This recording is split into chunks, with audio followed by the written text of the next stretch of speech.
आजाद भारत का सबसे काला इतिहास, भारत में इमरजेंसी की घोषणा, मानवीय अधिकारों का कत्ल। जी हां दोस्तों, मैं हूं सूर्य रखवाल और आज हम भारत के सबसे ज्यादा कंट्रोवर्शियल और मोस्ट डिस्कस टॉपिक इमरजेंसी के बारे में बात करने वाले हैं।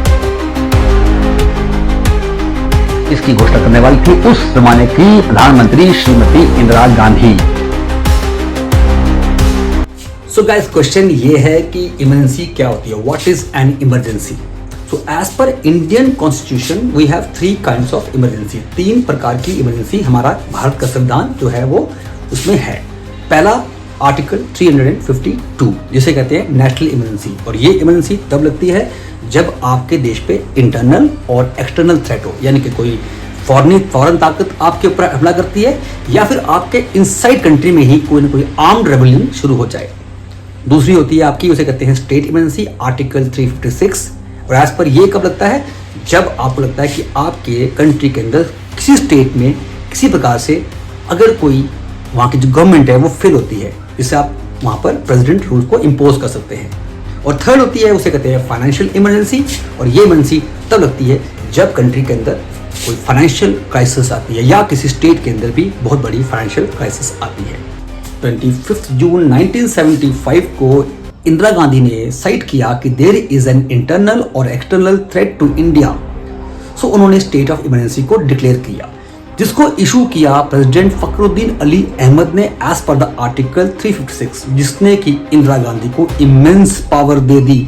She got the authority to rule by decree. अब उनके पास अनकंट्रोल पावर आ गई है। Now she suspended the elections को खत्म कर दिया इन्होंने, एंड ऑल्सो इन्होंने प्रेस को कंट्रोल कर दिया और सिविल राइट्स जो है ले लिए, जो कि एक डेमोक्रेसी का बेडरॉक होता है। ये इमरजेंसी लास्ट किया 1977। इस बात को जानने के लिए कि ये इमरजेंसी क्यों लगाई गई, हम लोगों को थोड़ा सा रिवाइंड में जाना पड़ेगा। और रिवाइंड में क्या था कि इंदिरा गांधी जो है एक बहुत स्ट्रॉन्ग लीडर बन के आ गई थी। उन्होंने पावर को सेंट्रलाइज कर दिया था, यानी कि कांग्रेस के अंदर इंदिरा गांधी की पावर कद इतना बढ़ गया था, देश में इतना कद बढ़ गया था कि इन्होंने जो है कांग्रेस के ही अंदर अपनी कैबिनेट को सरपास किया और सारे के सारे जितने भी ऑर्डर्स है, इश्यूज है, व्हाटएवर अमेंडमेंट्स होते वो प्राइम मिनिस्टर की सेक्रेटरीट से होता था। इंदिरा गांधी का बढ़ता हुआ कद काठी और उनकी ग्रोइंग डोमिनेंस जो होती है कांग्रेस के लिए खतरनाक साबित होती है। कांग्रेस जो कि भारत की सबसे पुरानी पार्टी थी, 1969 पे एक बार फिर से स्प्लिट होती है इनटू 2 फैक्शंस। एक फैक्शन कांग्रेस ओ होता है और दूसरा faction Congress R. Congress R जो होती है वो लेड बाय इंदिरा गांधी होती है, और यहाँ के जितने फॉलोअर्स थे, मेंबर्स थे, वो इंदिरा गांधी की फैमिली की पैरामाउंसीज को एक्सेप्ट करती है। इंदिरा गांधी द्वारा किए गए बहुत सारे बेहतरीन काम की वजह से इंदिरा गांधी की पॉपुलैरिटी बढ़ती है। उनके बेहतरीन काम होते हैं जैसे कि बैंकों का नेशनलाइज करना या फिर प्राइवेट पर्सेस का अबॉलिशन करना, जिससे कि जो प्रिविलेजेस मिल रही थी प्रिंसिपल स्टेट्स को उसको खत्म करना। इससे इंदिरा गांधी की पॉपुलैरिटी बढ़ती जाती है। Scheduled caste, scheduled tribes, women और स्टूडेंट्स में काफी पॉपुलर होती है, और इस पॉपुलैरिटी की वजह से 1971 के इलेक्शन में जो इंदिरा गांधी उतरती है और वहां पे उनका दिया गया गरीबी हटाओ का जो स्लोगन था वो इतना पॉपुलर होता है कि इंदिरा गांधी थम्पिंग विक्ट्री के साथ में विद एब्सोल्यूट मेजॉरिटी जो है वो एक बार फिर से गवर्नमेंट बनाती है। 1967 गोकुलनाथ केस और केशव बिंदा भारती केस जो है पार्लियामेंट की पावर को लिमिट करती है। पार्लियामेंट जो है वो इंडियन कॉन्स्टिट्यूशन के फंडामेंटल राइट्स को अमेंड नहीं कर सकती है। यही इंदिरा गांधी पान में आर्टिकल 24 और आर्टिकल 26 को इंट्रोड्यूस करती है, जिसके बारे में हम किसी और वीडियो में पढ़ेंगे।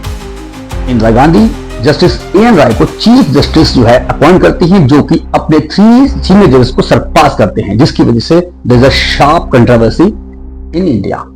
दूसरी तरफ पॉलिटिकल अनरेस्ट बढ़ता ही जा रहा था। 1973, 74 में गुजरात में नवनिर्माण आंदोलन चल रहा था। स्टूडेंट्स प्रोटेस्ट कर रहे थे, रेलवे की स्ट्राइक्स थी और ट्रेड यूनियंस की भी स्ट्राइक्स थी, जिसको लीड कर रहे थे उस टाइम के fire brand leader George Fernandes. Strike को ब्रूटली जो है सप्रेस किया गया और थाउजेंड्स ऑफ लोगों को अरेस्ट किया गया। यहाँ पे नाम आता है जेपी का, जयप्रकाश नारायण, गांधीयन सोशलिस्ट। उन्होंने देश भर में एक बहुत बड़ा नॉन वायलेंस जो है प्रोटेस्ट के लिए लोगों को प्रोत्साहित किया। इन्होंने मोटिवेट किया स्टूडेंट्स को, किसानों को, पीजेंट्स को, ट्रेड यूनियंस को, लेबर्स को कि वो देशव्यापी नॉन वायलेंट वे से जो है वो प्रोटेस्ट करें और समाज में एक नया जो है अध्याय जोड़े। यहां तक कि इन्होंने ये भी कहा था कि पुलिस जो है सरकार के इमोरल ऑर्डर्स को ना माने। जो आखिरी चिंगारी लगती है वो लगती है राज नारायण केस से। यहाँ राज नारायण जिन्होंने इंदिरा गांधी के अगेंस्ट रायबरेली से इलेक्शन लड़ा था और वो वहां हार गए थे, पर इन्होंने उसको हाई कोर्ट ऑफ इलाहाबाद में चैलेंज किया था, जहां पर हाई कोर्ट ने फैसला दिया कि इंदिरा गांधी ने इलेक्शन के दौरान गवर्नमेंट का मिसयूज किया और उनकी इलेक्शंस के अंदर काफी फ्रॉड किए गए। तो इलाहाबाद कोर्ट ने डिसीजन दिया कि इंदिरा गांधी जो है उनकी एमपी की सदस्यता खत्म हो जाएगी, उनके इलेक्शन नलिफाइड किए जाएंगे और वो 6 साल तक इलेक्शन नहीं लड़ सकती है, जिसको इंदिरा गांधी ने सुप्रीम कोर्ट में भी चैलेंज किया।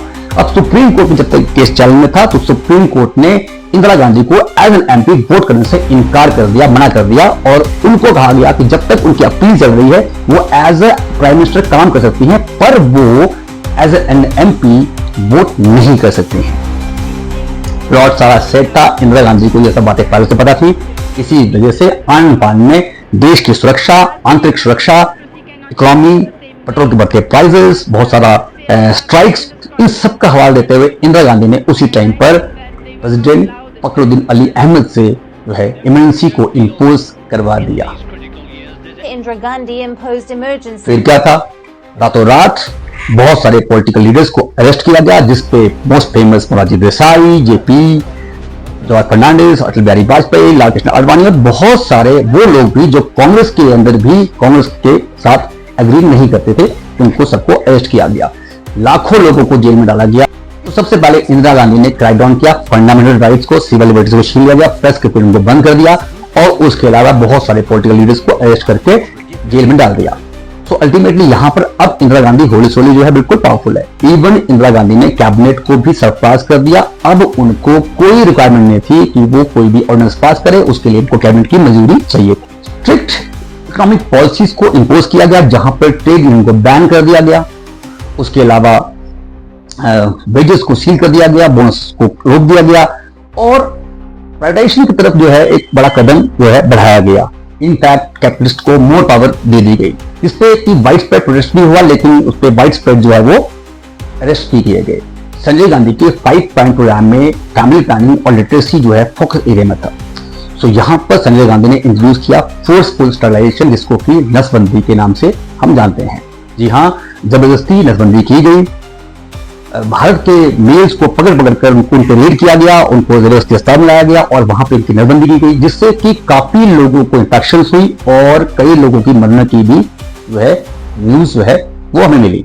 इमरजेंसी में कॉर्पोरेट जगत को एक पावर दे दी गई, यानी कि अब ट्रेड यूनियन को बैन कर दिया गया, हड़तालों को जो है इलीगल डिक्लेयर कर दिया गया। बहुत सारे ऐसे लेबर्स जिन्होंने प्रोटेस्ट किया था उनको अरेस्ट किया गया। लगभग 30 से 40 हजार के आसपास लेबर जो है उसमें अरेस्ट भी हुए थे। Despite crackdown, despite so much of arrest, बहुत से सिख लीडर्स ने जो है, स्पेशली अकाली दल ने जो है डेमोक्रेसी बचाओ मोर्चा कैंपेन स्टार्ट कर दिया, जिसमें मोर देन 40,000 सिख लीडर्स जो है वो अरेस्ट किए गए। और यही जनता में अंदर देखते हुए और ओवर कॉन्फिडेंस होते हुए इंदिरा गांधी ने जो है 1977 में इलेक्शंस को डिक्लेयर कर दिया। 1977 में जनता पार्टी जो है इलेक्शन जीती है और मोरारजी देसाई जो है देश के नए प्रधानमंत्री बनते हैं और इसी के साथ खत्म होता है भारत का वो काला अध्याय। इमरजेंसी भारत के इतिहास में एक अध्याय है जो कि हमें एक बहुत बड़ा लेसन देके गया है।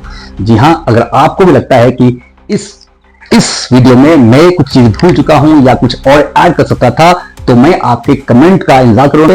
वीडियो अगर आपको अच्छी लगी हो तो वीडियो को शेयर कीजिए, लाइक कीजिए और अगली वीडियो का इंतजार कीजिए। तब तक के लिए जय हिंद, जय भारत।